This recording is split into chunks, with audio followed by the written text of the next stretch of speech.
അതെ, ജമ്മു കശ്മീരിലെ ശ്രീനഗറിലേക്കാണ്. മഞ്ഞു പെയ്യുകയാണ്. അവിടെ പലയിടത്തും 0 ഡിഗ്രി സെൽഷ്യസ് അതിന് താഴെയും ആണ് അവിടുത്തെ താപനില. പക്ഷേ അതിനെയൊക്കെ അതിജീവിച്ചുകൊണ്ട് കാലാവസ്ഥയുടെ വെല്ലുവിളികളൊക്കെ മറികടന്ന് ഭാരത് ജോഡോ യാത്രയുടെ സമാപന സമ്മേളനം ശ്രീനഗറിൽ തുടരുകയാണെന്ന് കരുതുന്നു. സമാപന സമ്മേളനം നിശ്ചയിച്ചിരുന്ന ഷേർ ഇ കാശ്മീർ ക്രിക്കറ്റ് സ്റ്റേഡിയം മഞ്ഞുമൂടിയ അവസ്ഥയിലായിരുന്നുവെങ്കിലും നേതാക്കളെല്ലാവരും യോഗത്തിനെത്തിയിരുന്നു.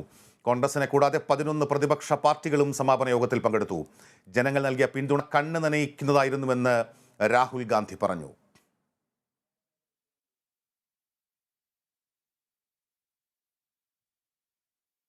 Ansila Rachel Sunny, central news ഡെസ്കിൽ നിന്ന്.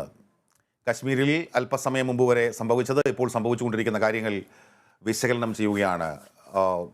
നമ്മൾ രാവിലെയൊക്കെ പറഞ്ഞതുപോലെ അൻസില, കാലാവസ്ഥ വലിയ പ്രതികൂല സാഹചര്യം തീർത്തു. വിമാനങ്ങൾ പോലും ഇറങ്ങാൻ പറ്റാത്ത സാഹചര്യമൊക്കെ ഉണ്ടായി. പക്ഷേ എല്ലാത്തിനെയും അതിജീവിച്ചുകൊണ്ട് ഭാരത് ജോഡോ യാത്രയുടെ സമാപന സമ്മേളനം നടന്നു. വികാരാധീനനായി രാഹുൽ ഗാന്ധി സംസാരിക്കുന്നത് നമ്മൾ കണ്ടു. എന്തൊക്കെയാണ് കൂട്ടിച്ചേർക്കാനുള്ളത്? ഫിറോസ് പറഞ്ഞതുപോലെ തന്നെ നമ്മൾ ദൃശ്യങ്ങളിൽ കണ്ടതാണ്. വലിയ രീതിയിലുള്ള മഞ്ഞുവീഴ്ച ഇപ്പോഴും ശ്രീനഗറിലും ജമ്മു കാശ്മീരിന്റെ വിവിധ ഭാഗങ്ങളിലും തുടർന്നുകൊണ്ടിരിക്കുകയാണ്. അതുകൊണ്ട് തന്നെ നമുക്കറിയാം, രാവിലെ 10 മണിക്ക് പതാക ഉയർത്തുകയും 11 മണിയോടുകൂടി സമാപന സമ്മേളനം ആരംഭിക്കുകയും ചെയ്യുമെന്നായിരുന്നു കോൺഗ്രസ് ആദ്യം അറിയിച്ചിട്ടുണ്ടായിരുന്നത്. എന്നാൽ ഈ പ്രതികൂല കാലാവസ്ഥ കാരണം ഈ സമ്മേളനം 11:30-ക്ക് ശേഷമാണ് ആരംഭിച്ചത്.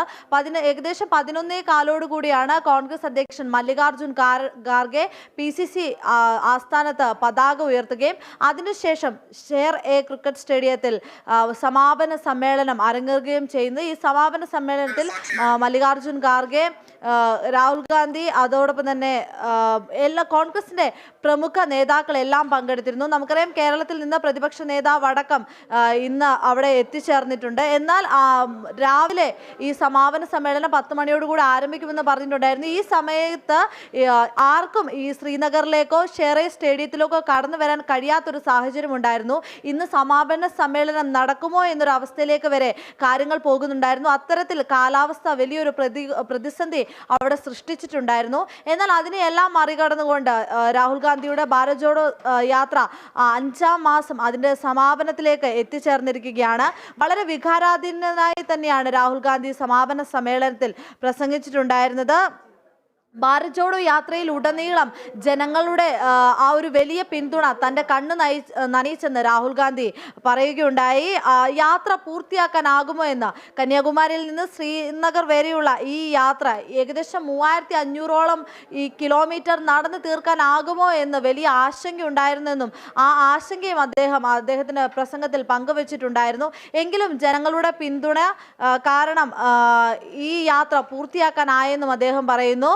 വലിയ രീതിയിൽ ജനങ്ങളോട് നന്ദി പറയുന്ന ഒരു സാഹചര്യവും ഉണ്ടാകുന്നുണ്ട്. കനത്ത മഞ്ഞുവീഴ്ചയെ അവഗണിച്ചുകൊണ്ടാണ് ഇപ്പോഴും ശ്രീനഗറിൽ രാഹുൽ ഗാന്ധിയുടെ പ്രസംഗവും അതോടൊപ്പം തന്നെ ഈ സമാപന സമ്മേളനവും അരങ്ങേറിക്കൊണ്ടിരിക്കുന്നത്. ജനങ്ങളുടെ പിന്തുണയാണ് തന്റെ ആശങ്കകൾ അകറ്റിയതെന്നും രാഹുൽ ഗാന്ധി പറഞ്ഞു വെക്കുന്നുണ്ട്. 23 പ്രതിപക്ഷ പാർട്ടികൾക്ക് ഈ സമ്മേളനത്തിലേക്ക് ക്ഷണം ഉണ്ടായിരുന്നെങ്കിലും 11ഓളം പ്രതിപക്ഷ പാർട്ടികളാണ് ഇപ്പോൾ ഈ സമ്മേളനത്തിൽ പങ്കെടുക്കുന്നത്.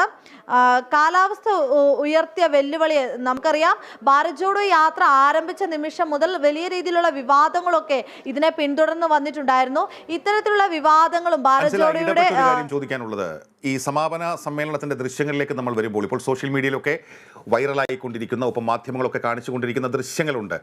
രാഹുലും പ്രിയങ്കയും 2 കൊച്ചുകുട്ടികളെ പോലെ, നമ്മൾ ഈ ക്രിസ്മസ് കേക്കൊക്കെ അങ്ങോട്ട് കവിളിൽ തേച്ച് പിടിപ്പിക്കാറുള്ള പോലെ 2 കട്ട മഞ്ഞും എടുത്തുകൊണ്ട് വന്ന് രാഹുൽ ഗാന്ധി പ്രിയങ്കയുടെ കവിളിൽ അതുപോലെ തലയിലൊക്കെ ഈ മഞ്ഞുകട്ട തേക്കുന്നു. തിരിച്ച് പ്രിയങ്കയും രാഹുലിൻ്റെ പിറകെ ഓടി ഈ മഞ്ഞുകട്ട തേക്കുന്നു, പരസ്പരം ആലിംഗനം ചെയ്യുന്നു. ഒരു പരിധിവരെ ഒരു കൊച്ചുകുട്ടികളെ പോലെ, അതേസമയം അതീവ ഗൗരവത്തോടെ, അതേസമയം വളരെ വികാരാധീനരായി തന്നെയായിരുന്നോ ഈ 2 പേരുടെയും ഈ സമാപന സമ്മേളനത്തിലെ പ്രതികരണം? തീർച്ചയായും ഫിറോസ്, കോൺഗ്രസിന്റെ പ്രമുഖ നേതാക്കളെല്ലാം എടുത്തു പറഞ്ഞൊരു കാര്യമുണ്ടായിരുന്നു. ഈ 5 മാസം മുൻപ് വരെ രാഹുൽ ഗാന്ധി കണ്ട ഒരു രാഷ്ട്രീയ നേതാവിനെ അല്ല ഈ ഭാരത് ജോഡോ യാത്രയിൽ ഉടനീളം നിങ്ങൾ കണ്ട രാഹുൽ ഗാന്ധി എന്ന്. അത് തീർച്ചയായും ശരിവെക്കുന്ന ഒരു പ്രകടനം തന്നെയായിരുന്നു രാഹുൽ ഗാന്ധിയുടെ ഭാഗത്ത് നിന്ന് ഈ ഭാരത് ജോഡോ യാത്രയിൽ ഉടനീളം കാണാൻ സാധിച്ചത്. ജനങ്ങളിലേക്ക് കൂടുതൽ ഇറങ്ങിച്ചെല്ലാൻ രാഹുൽ ഗാന്ധിക്ക് ഈ ഭാരത് ജോഡോ യാത്രയിലൂടെ സാധിച്ചു എന്ന് വേണം നമ്മൾ കരുതാൻ. അതോടൊപ്പം തന്നെ പ്രിയങ്ക ഗാന്ധിയും പ്രതീക്ഷയുടെ കിരണമെന്നാണ് പ്രിയങ്ക ഗാന്ധി ഈ ഭാരത് ജോഡോ യാത്രയെ വിശേഷിപ്പിച്ചിരുന്നത്.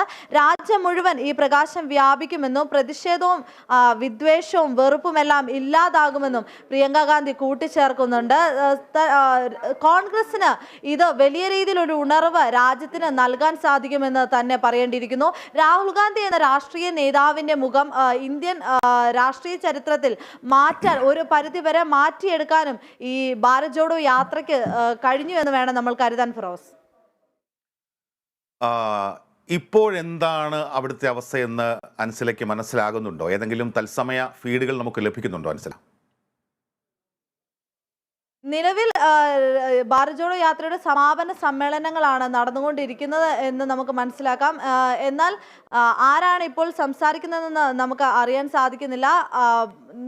രാഹുൽ ഗാന്ധിയും പ്രിയങ്ക ഗാന്ധിയും എല്ലാം അവരുടേതായ ഭാഗങ്ങളൊക്കെ സമാപന സമ്മേളനത്തിൽ വ്യക്തമാക്കിയിട്ടുണ്ട്. ജനങ്ങൾ നൽകിയ സ്നേഹ വായ്പിനെ കുറിച്ച് വല്ലാതെ വികാരാധീനനാകുന്നുണ്ട് രാഹുൽ ഗാന്ധി സമാപന സമ്മേളനത്തിൽ. അവിടെ സ്ത്രീകളടക്കം കരഞ്ഞുകൊണ്ട് തന്നോട് ചില കാര്യങ്ങൾ പറഞ്ഞു എന്നൊക്കെയുള്ള കാര്യങ്ങളും രാഹുൽ കൂട്ടിച്ചേർക്കുന്നുണ്ടല്ലോ. ഈ യാത്ര എന്ത് പഠിപ്പിച്ചു എന്നാണ് രാഹുൽ പറയുന്നത്? തീർച്ചയായും രാഹുൽ പറയുന്നത് വലിയ രീതിയിലുള്ള ആശങ്ക തനിക്കുണ്ടായിരുന്നു എന്നാണ് പറയുന്നത്. വളരെ വികാരാധീനനായി തന്നെയാണ് രാഹുൽ ഈ യാത്രയെക്കുറിച്ച് സമാപന സമ്മേളനത്തിൽ സംസാരിച്ചത്. രാഹുൽ പറഞ്ഞത് വെച്ചാണെങ്കിൽ ദിവസവും ഒരു 8 കിലോമീറ്റർ അല്ലെങ്കിൽ ഒരു 10 കിലോമീറ്റർ ഓടുന്ന വ്യക്തിയായിരുന്നു താൻ. അപ്പോൾ ഒരു ഭാരത് ജോഡോ യാത്ര ആരംഭിക്കുന്ന ഘട്ടത്തിൽ തനിക്ക് വളരെ പെട്ടെന്ന് തന്നെ ഈ യാത്ര പൂർത്തിയാക്കാനാകും, അല്ലെങ്കിൽ തന്നെ പോലെ കായികശേഷിയുള്ള ഒരു വ്യക്തിക്ക് ഇത് എളുപ്പമായിരിക്കുമെന്ന ഒരു അഹങ്കാരം തൻ്റെ ഉള്ളിൽ ഉണ്ടായിരുന്നു എന്ന് രാഹുൽ ഗാന്ധി കൂട്ടിച്ചേർക്കുന്നുണ്ട്. എന്നാൽ ഈ യാത്ര പിന്നിട്ട് ഒരു 5 ദിവസം കഴിയുന്നതിനുള്ളിൽ തന്നെ ആ അഹങ്കാരം തന്നിൽ നിന്ന് മാറിപ്പോയെന്ന് രാഹുൽ ഗാന്ധി പറയുന്നുണ്ട്. കാരണം ഈ താൻ എടുത്ത ഇത്തരത്തിലുള്ള തൻ്റെ ഉള്ളിലുണ്ടായിരുന്ന ആ ഒരു അഹങ്കാരം ശരിവെക്കുന്ന രീതിയിലല്ലായിരുന്നു. അതിനാൽ തന്നെ ഈ ഒരു 3500 കിലോമീറ്ററോളം ശ്രീനഗർ വരെ ഈ യാത്ര കൊണ്ടെത്തിക്കാൻ കഴിയുമോ എന്ന വലിയൊരു ആശങ്ക തൻ്റെ ഉള്ളിൽ ഉണ്ടായിരുന്നു എന്ന് രാഹുൽ ഗാന്ധി പറയുന്നുണ്ട്. അതിൻ്റെ ഇടയ്ക്ക് ഒരു പ്രാവശ്യം ദേഹ അസ്വസ്ഥതകളെ തുടർന്ന് യാത്ര ഒരു ദിവസം മാറ്റിവെക്കേണ്ടി വരുന്നുണ്ട്. ഇതൊക്കെ ഈ യാത്ര പൂർത്തിയാക്കാനാകുമോ എന്ന് വലിയൊരു ചോദ്യചിഹ്നം തന്റെ മുമ്പിൽ ഉണ്ടായിരുന്നുവെന്നും രാഹുൽ ഗാന്ധി കൂട്ടിച്ചേർക്കുന്നുണ്ട്. എന്നാൽ ഇതിനെല്ലാം മറികടക്കാൻ ജനങ്ങളുടെ വിശ്വാസവും ജനങ്ങൾ തന്നിൽ അർപ്പിച്ച പ്രതീക്ഷയുമാണ് ഇതെല്ലാം മറികടക്കാൻ തന്നെ സഹായിച്ചതെന്നും രാഹുൽ ഗാന്ധി പറയുന്നുണ്ട് ഫിറോസ്. മനസ്സിലാ റേച്ചൽ സണ്ണി നൽകുന്ന വിവരങ്ങൾ പോലെ അദ്ദേഹം പറയുന്നു, ജനങ്ങൾ നൽകിയ പിന്തുണ കണ്ണ് നനയിക്കുന്നതാണ് എന്നാണ് രാഹുൽ ഗാന്ധി പറഞ്ഞത്. പ്രതീക്ഷയുടെ കിരണമാണ് ഭാരത് ജോഡോ യാത്രയെന്ന് പ്രിയങ്ക ഗാന്ധിയും സമ്മേളനത്തിൽ പറഞ്ഞു. ഇരുവരും പരസ്പരം ആലിംഗനം ചെയ്യുന്ന ദൃശ്യങ്ങളൊക്കെ ഇതിനകം സോഷ്യൽ മീഡിയയിൽ വൈറലായിട്ടുണ്ട്, ചെറിയ കുട്ടികളെ പോലെ. അതേസമയം